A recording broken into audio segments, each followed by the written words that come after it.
Hey, what's going on, everybody? Thanks for tuning in. Thanks for watching. Yeah, first do a little introduction of what I'm doing here. So this is called the Sprint Review. It's a show that I do about that's personal finance for tech professionals, right? It's something that I do every other week, and I guess maybe introducing myself a little bit. My name is Mike Zung. I'm a certified financial planner, and I'm the founder of a financial planning and investment management firm called Java Wealth Planning. I am based in Kansas City, but I work with people all across the country. So yeah, I mean, this is something that I've been doing for a while, and the whole reason is to provide information and education to the general public and mainly tech professionals, because there's a lot of different kinds of information that you can get out there. So I try to distill it all, so that it's topical for you, and that it's just, yeah, it's good for your particular situation. To that end, what I am going to be talking about today is something that I'm pretty excited about, I'll be honest. So let me get the topic up here. So we are going to talk about what's actually in an equity compensation analysis. And so what I'm actually going to be doing today is I'm actually going to be going through a sample client. So it's a completely fictional client couple, but I'll be walking through their situation and then also the actual plan presentation that we would go through. And so the reason for doing this is because I think it's pretty difficult to talk about, to really be able to describe what is involved in financial planning. And so hopefully this particular show will make that a little bit more tangible to where there's a better understanding of what all goes into it, right? So first, without further ado, especially in this particular show, there's the important disclaimer. So everything that is in this video is only general explanations and education. There is no specific tax, legal, or investment advice, and before considering acting on anything you see in this video, consult with a tax, legal, or investment advisor. And if you don't have one yet, then feel free to reach out to me, and we'll see if either I'm a good fit or if we can find the good fit for you. Okay. So yeah, and why I really want to reiterate that from a disclaimer perspective is because actually what we're going to be going through will have a lot of actual numbers in there, but I just wanted to be really clear that this is completely a fictional situation, and so don't think that, oh well, since my numbers are really close to this, then I can actually follow this exact model, right? So yeah, so a few things to mention before getting started is that this is very personal, right? So the stuff that I'll be talking about, even though it might be right for this particular sample couple, everyone's situation is different, right? What you actually are trying to do, the background as far as kind of what money represents to you. And then also just your actual situation of how much you have in savings and how much you have in equity and everything else. So that's the first thing. The next thing is that what I'm going to be showing, it will constantly evolve. So as I go along, then I learn a lot more about, okay, what resonates and then actually what could be tweaked more. And so as of today, so today is September 16th, 2021, and so as of right now, this is the version of the plan summary that I'm doing. So yeah, and to that end, I welcome any sort of feedback, whether it's anybody that's watching live right now, or if you're watching a recording of it, then feel free to drop some comments in there. Or if you want to be more anonymous, you can email me at mike@javawealth.com, and then I'd welcome any feedback. Let's see. I've already said that this isn't specific advice, and then also inside of here there will be some tax numbers, and so. But I want to be clear that while I help with tax planning, whenever it gets to specific specific numbers, then I do encourage people to reach out to a tax professional to have more detailed tax projections. Okay, so I think I've done enough disclaimers with it. So let's go ahead and intro so first, before starting the plan, I'm going to introduce the actual case study that we're going to be doing. Okay, so so the case study of who we are doing a plan for, and we're presenting this equity comp analysis and plan for, and this is Sonia and James, and so they are 34 and 37. Sonia is a product manager and James is a DevOps engineer. And then whenever we go into the situation that they're in, so they've been living in the Bay Area for a while, they've been married for 8 years, and then they've recently welcomed their daughter Mia into the family. And so they've been doing okay so far, but what the rest of their situation, so Sonia works for a big tech company, she just got a promotion, and then so she has an increase in salary, bonus, and then also another RSU grant. And then James, on the other hand, has been working for a startup company, and he, with being part of that startup company, he has incentive stock options. And so that company has been growing, and it has that's been reflected in the higher 401 or 409A valuation. And then now there's talk about the company going public. And so Sonia and James, they've been doing some research, but after doing that, they've decided, hey, we need to reach out to somebody for some help. And so the approach that they want to take is that they've never worked with a planner before, but they know they don't want someone that's just the traditional big firm financial advisor. And so what they're looking for is someone who can explain the stuff where it's easy to understand, that can walk with them through the liquidity event and not try to sell them on anything. Okay. And then skipping a little bit to the result, and I'll backtrack to the actual plan that we'll talk through.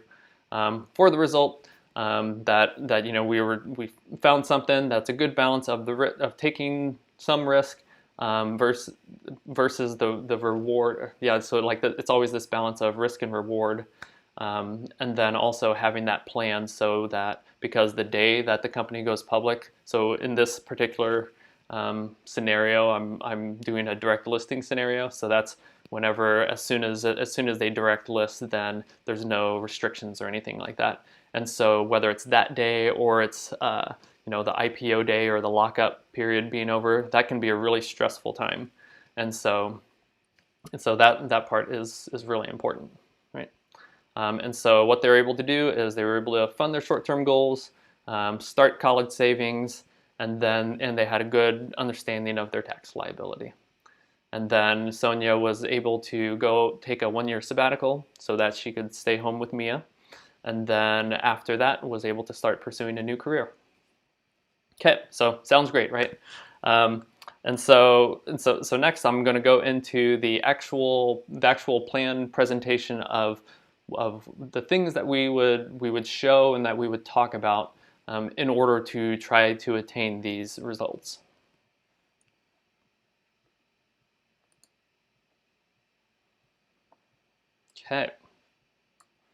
Okay.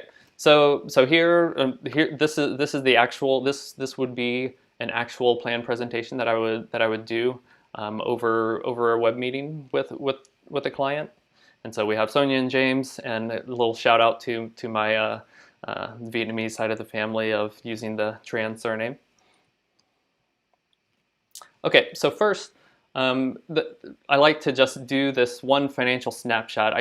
This whole thing, it was initially an attempt to try to put this all in the one page, but it turned into like an 8 slide document. So, but in as much as possible, trying to do the financial snapshot. Where it starts is where it's most important is the core values. Of what's really important. Because I feel like I say all the time is that all of this stuff is not really about money, and it's about doing things and burning calories on the things that you care about, right? So that's why I like to definitely start with the core values. And so for Sonia and James, that they like to travel and they like to have experience over trying to get stuff, trying to get things. And then that time freedom to spend with family is huge. And then being able to pursue living to your full potential and impact. Okay, the next part is, I don't know if you've ever heard of a SWOT or a SCOT analysis.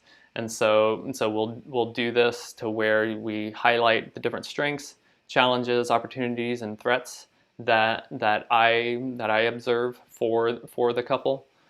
So I won't go through all of these, but strengths being career, relationships, and then benefits. Different challenges, high cost of living being in the Bay, and then complex tax savings and things like that. From an opportunity perspective, primary one being that equity compensation. That's oftentimes one of the it's the primary opportunity that someone in this situation would have.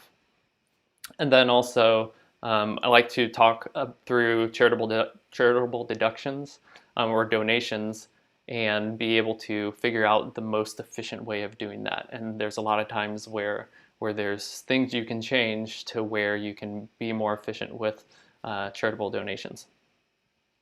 And then threats, primary one being that a large percentage of your net worth being tied in your company stock, and then different things like the unexpected death, disability, and lifestyle.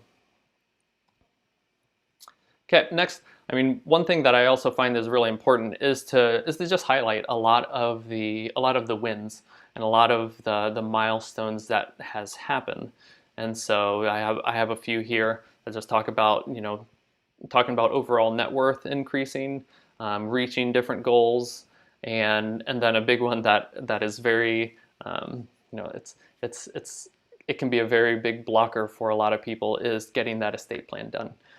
It's one of those that is in that realm of never feeling urgent, but always really important.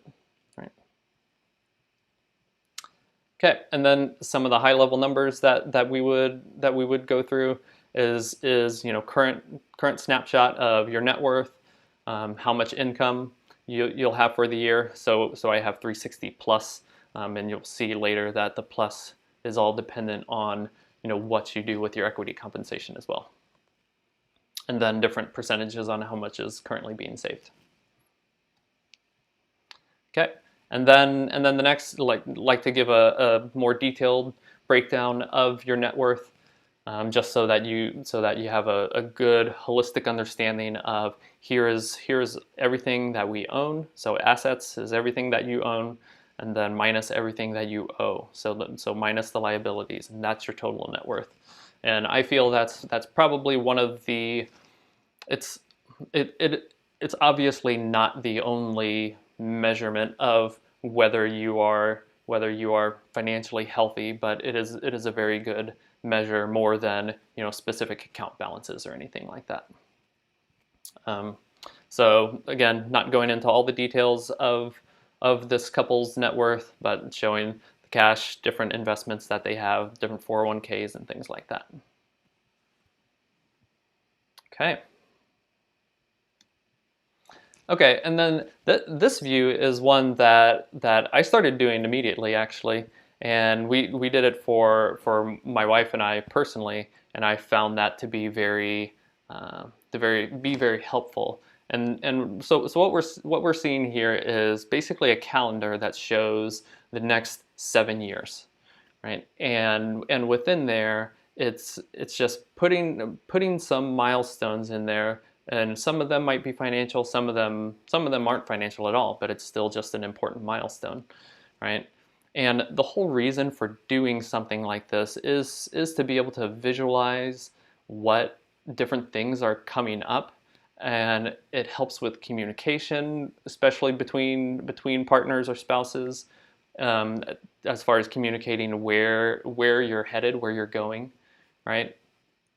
And then yeah, really what I say, it's all about being intentional about your time, being intentional with your time, and being intentional with your money.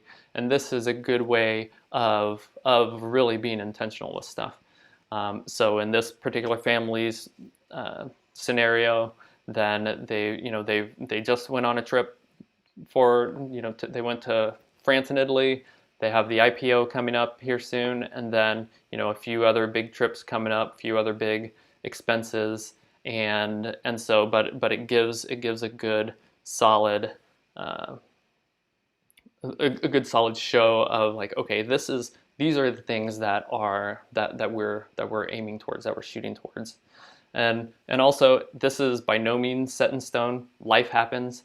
If you would think 7 years ago, if you would try to walk through what you thought you were going to do in the last 7 years versus what actually happened in the last 7 years, I'm pretty sure it's going to be a little bit different.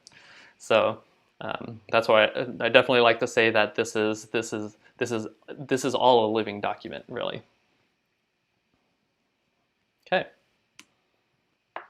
Okay, so now getting more into the actual equity compensation analysis part of it.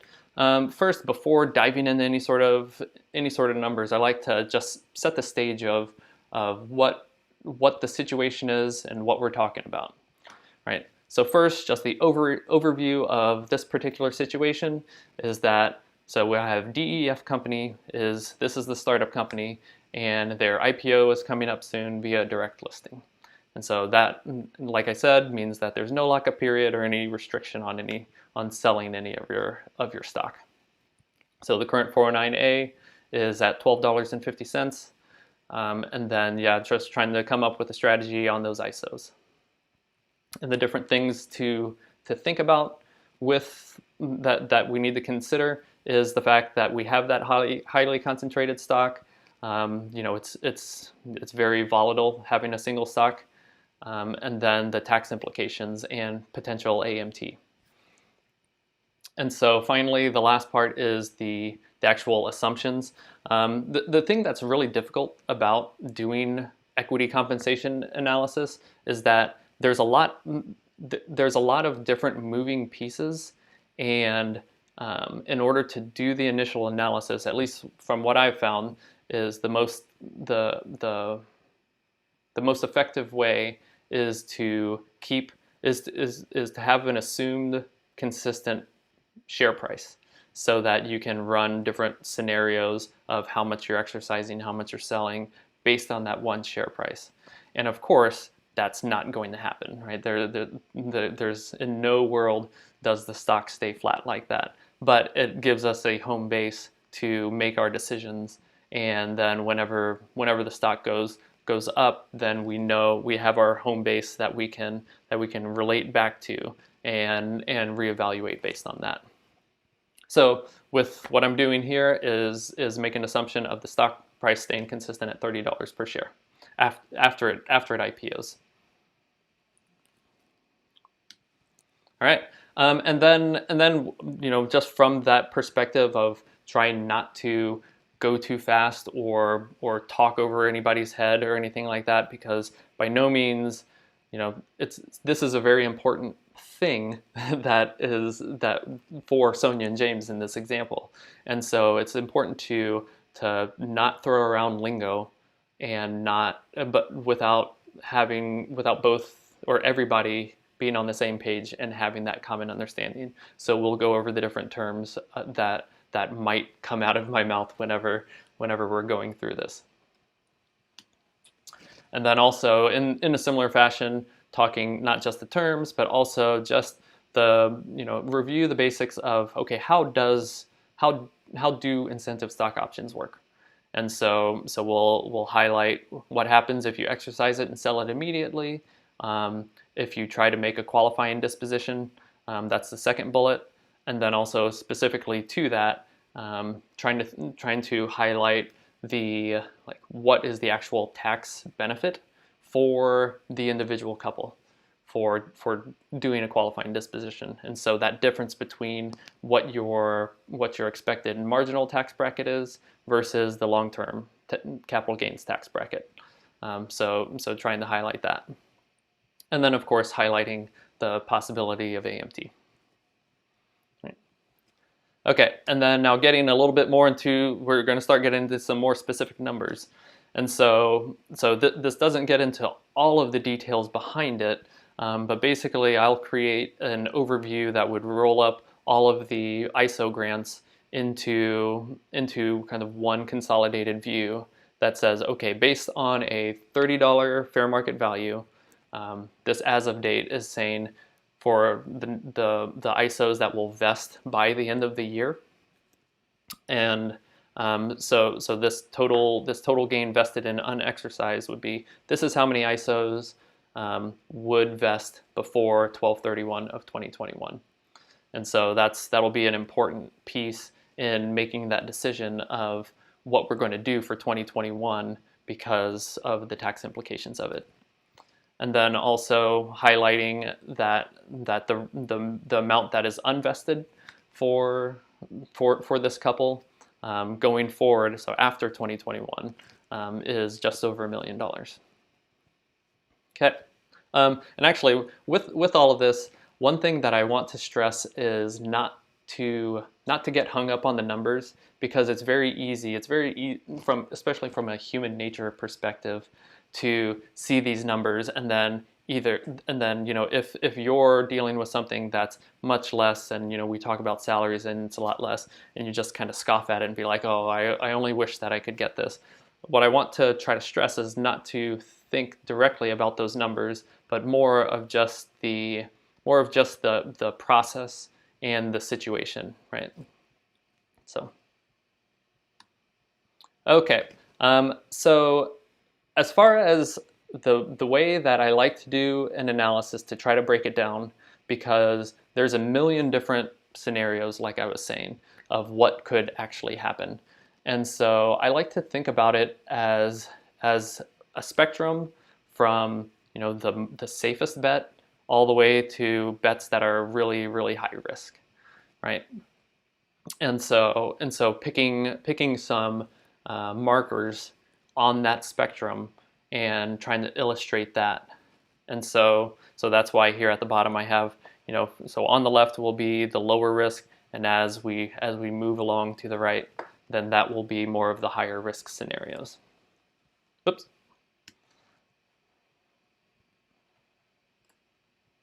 Okay, so the first scenario that I'm showing is that so remember, we're getting ready to go public, but we haven't gone public yet.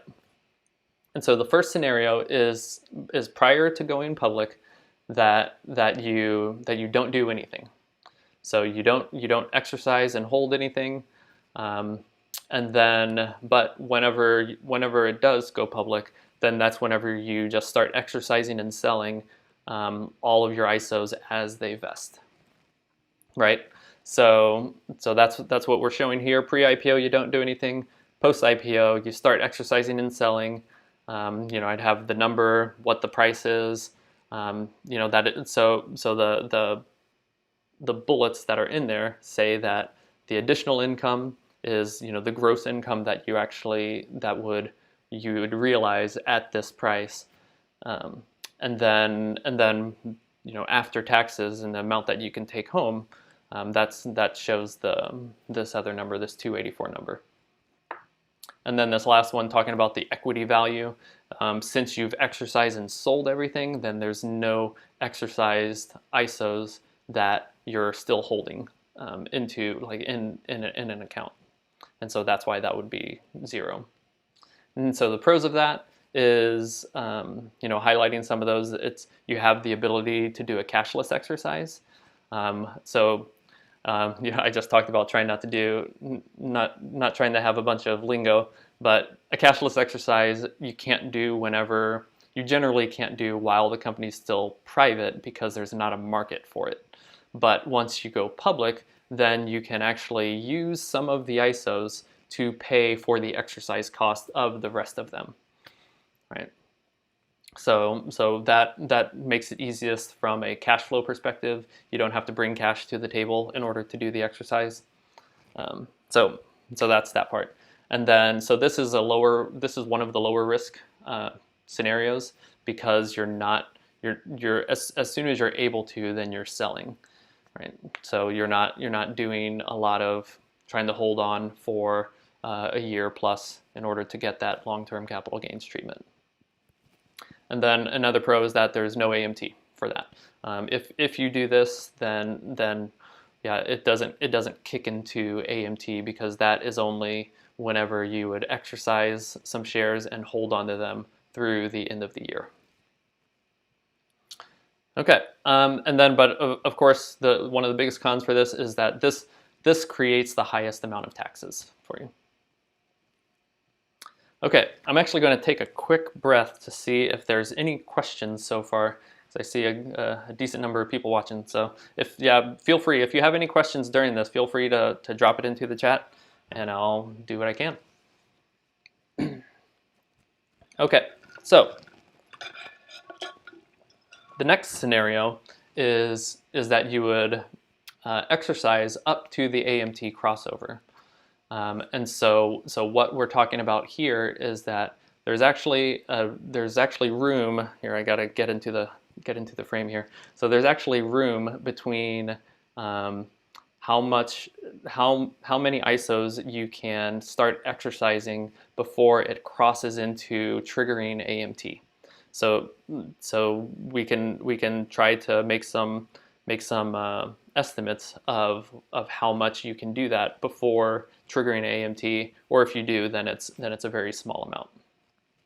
And so in this scenario, this would be exercising 8,000 ISOs before you go public, and then we'd highlight how much that would cost from the cash perspective. So it's the cost of exercising is whatever your strike price is times the number of ISOs that you're exercising. So if we back into the math here, we have 8,000 ISOs that have a $4 strike price, or $4 exercise price. And so with that, the bargain element that gets created from that is $68. So that's the difference between the $12.50 and the $4. So do that times 8,000 gives you 68,000. And the estimated AMT, like we were saying, is we're going right up to the crossover, so we're actually not creating any AMT. And then, as far as highlighting what you would need to do to those shares, is you would need to hold on to those past 2 years from the grant and 1 year from the date that you exercise it, in order to satisfy the qualifying disposition, so that it's long term. Okay, that was kind of a mouthful, but hopefully that makes sense. And in an actual scenario with if I'm talking to Sonia and James, then we would definitely be pausing throughout this in order to go into any further detail that you guys would need to go into. Okay, and then after IPO, we would exercise and sell the remaining amount.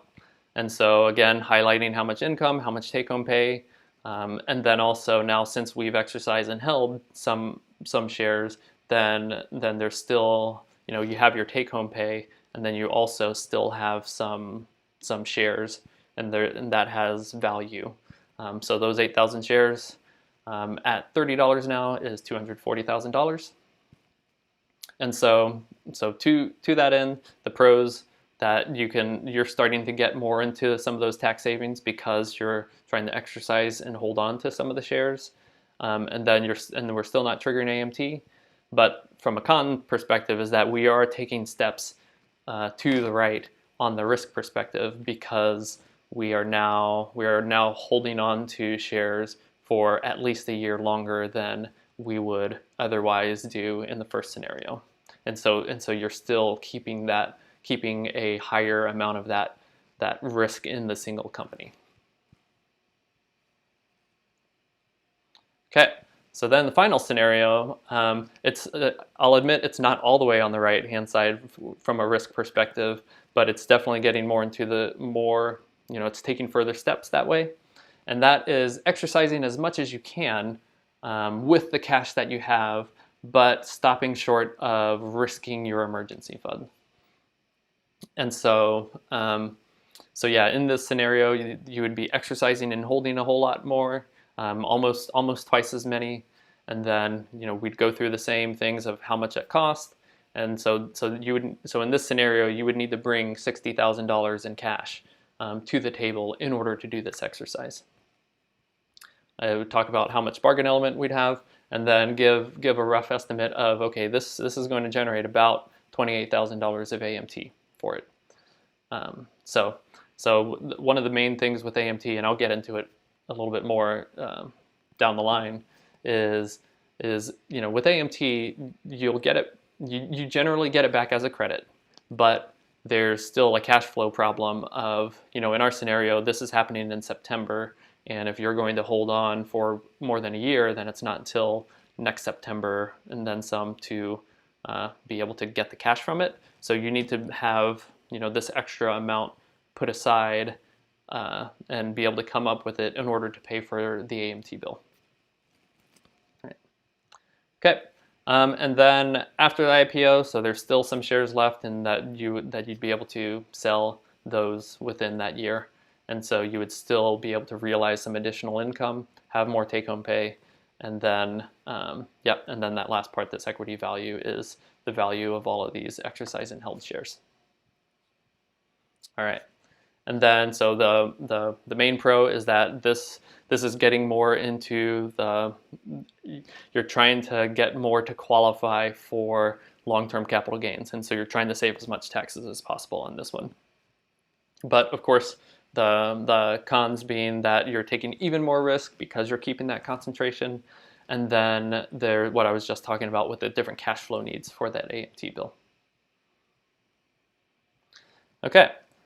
So yeah, that's the way that I like to present different versions of like just choices for what to do this year.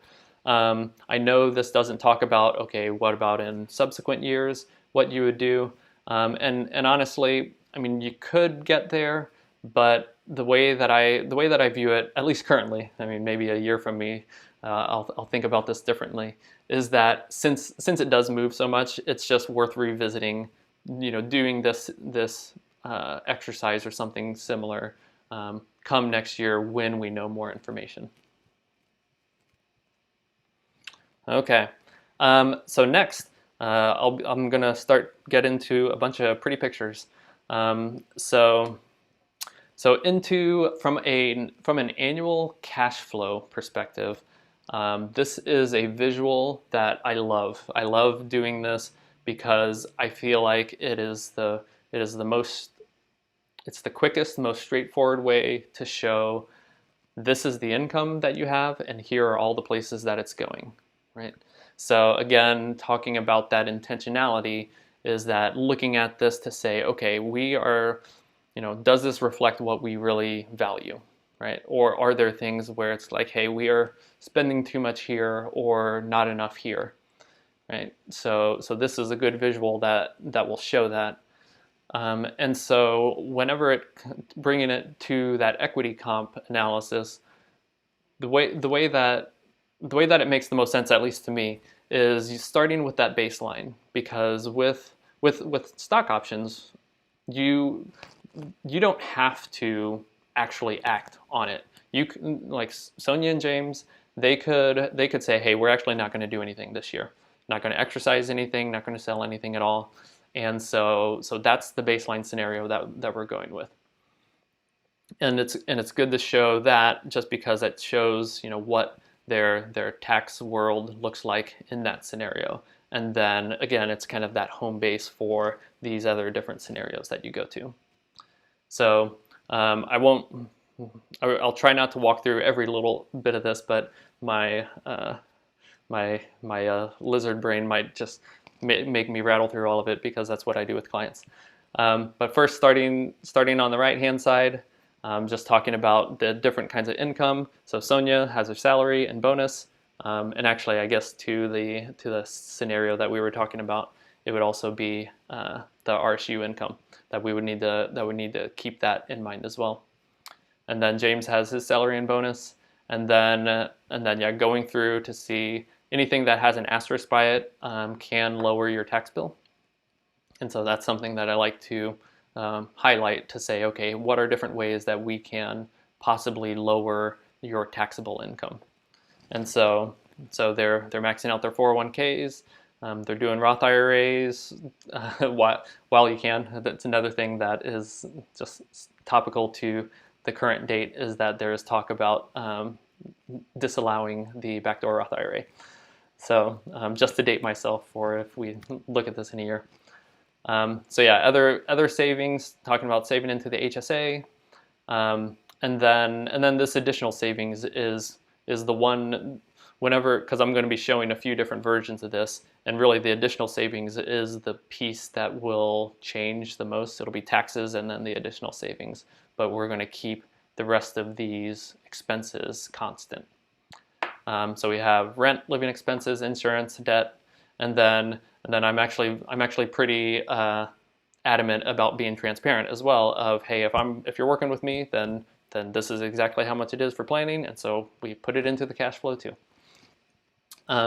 So with that being said, for the notes, really the main stuff is looking at where you fall in the tax brackets. And so in this example, this couple, they're currently in that 24% marginal tax bracket. So that does help inform the strategy from here on out too. Okay. All right, so then, like I was saying, we would basically go through those 3 different scenarios and then also illustrate it in this way. And the reason why I like to do that is because, you know, if we back up, whenever equity compensation can feel like just funny money, right? Like you just see this number, it's like, oh yeah, we have, it's worth this much, but then tomorrow it's going to be worth, you know, something completely different, and it just fluctuates, right? But really what we're trying to do, what our job is to try to find the optimal way of turning that equity compensation into this funny money that's out here into stuff that you can use in other places, right? So it's more take-home pay and you know, highlighting this more additional savings, right?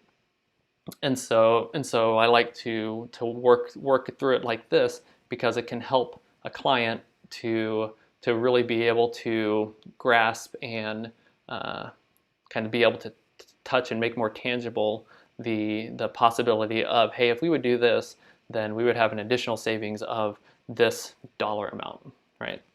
And so yeah, so that's why I like to show the different scenarios in this format. All right, so yeah, scenario 1 is the one where you're basically just exercising and selling for the rest of the year. And in that scenario, we're creating more taxable income, more just ordinary income of $520,000, and then based on that, then that, you know, that jacks the tax bill up quite a bit from the federal perspective, from the state perspective, and then yeah, this FICA is Social Security and Medicare. So yeah, and then the rest of this stuff stays pretty much the same. Says what we did to create that income, and then also highlighting what happened from a tax bracket perspective. So if we remember in our baseline scenario, we were in the middle, or we were kind of flirting towards the edge of the 24% tax bracket. By selling these ISOs, then you've traversed through these tax brackets, and now they're well into the highest tax bracket of 37% for 2021. Okay. And then with that, then yeah, like we're saying, no additional equity value, and since you exercised and sold immediately, there's no AMT that happened, and so there's no AMT credit that would carry forward either.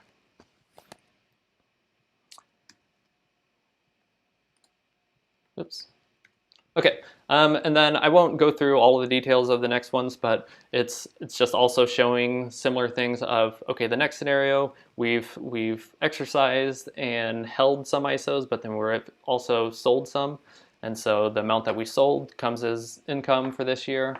it puts us into the 20 or into the 35% tax bracket. And so you know, in this particular example, then it's showing that like, hey, we've actually been relatively efficient in that we're up to the 35%, but not dipping. We're not going over into spilling over into the top tax bracket, right? And so that can kind of illustrate that, and then also showing, okay, how much, this is how much we're bringing home, and then also here's how much is going to be in this account of the shares that we exercise and held.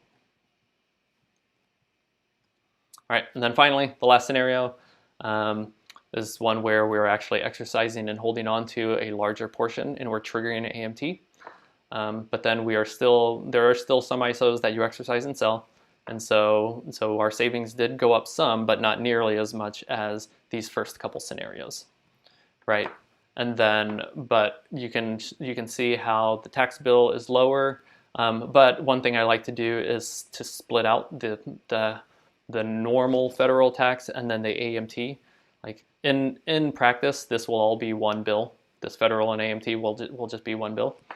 But to illustrate how much of it is going to AMT, and then also highlighting that you'll have that credit to carry forward into future years.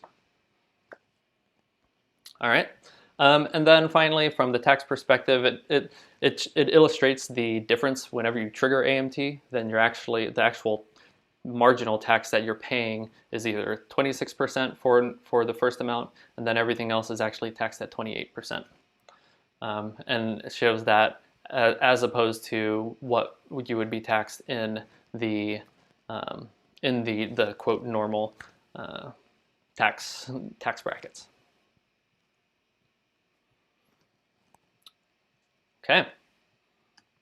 All right, and then finally, so after going through that, here actually I'm going to go back here just so that I'm not distracting myself or you guys. So after talking through this, then you know, part of the decision of, okay, should we go with scenario 1, should we go with scenario 3, somewhere in between all of that stuff, it's talking about what do you actually need. Do you need the money for things right now? Part of that is illustrated in that calendar that we were talking about, and then also I like to show it from just a different savings goals perspective. So so inside of here, this is showing like, okay, what short-term things do we need to save for? What things are coming up more midterm? So I think of midterm as like 2 to 10 years, and then long-term being 10 years on. Right, so here's where we can have a discussion around the different things that you're saving for, how much you need to save for it, and then that can help inform, okay, if, you know, for example, if short term you're wanting to buy a house, right, then from that scenario, from a timeline perspective, maybe you don't have as much room to exercise and hold a bunch of options, because you need the money within the year, right? So if that's the case, then you know, maybe being closer to that safe side and just going ahead and paying the taxes makes the most sense. So there's that perspective, and then also just from that risk perspective, where hey, if you only need, if you need the money now, then or I should say that maybe you don't have to take a whole lot of risk and you'll still meet your short-term savings goals and your midterm savings goals, right? So if that's the case, then maybe you don't need to take on that extra risk, right? So yeah, so this is just another view of trying to show the different things that are coming up, and then also the you know, what priority things have, so we can move things up and down of, okay, what's next on the list of what we're trying to save for, right? Okay, so yeah, and then of course with clients, with especially ongoing clients, we create an investment policy statement that talks about how we would invest these different buckets, and so we would talk through that as well. Okay, I think that is about it for that. So again, I'll pause for a second to see if anybody has any questions, and so that I can take a drink.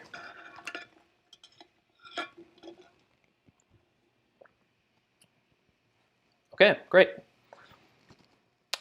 So hopefully that was helpful in seeing, like I was saying, seeing behind the curtains of, hey, if we were to do, we have this decision to make, how, what's the process of trying to come up with a plan. Then hopefully what I just showed gives a good view of what that could look like, right? Okay.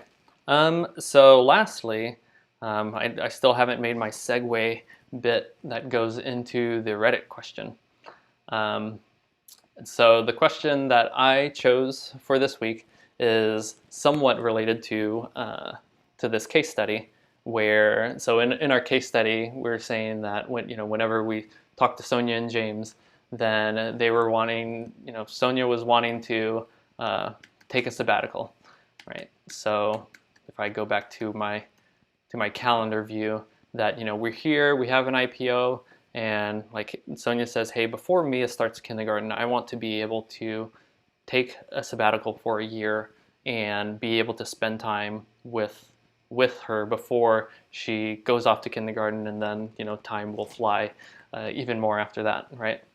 And so in that spirit, here's a question posted by Ed that's saying, okay, you're getting ready to take a sabbatical, and so what should you do with your traditional 401k and your HSA? And so this person is saying that,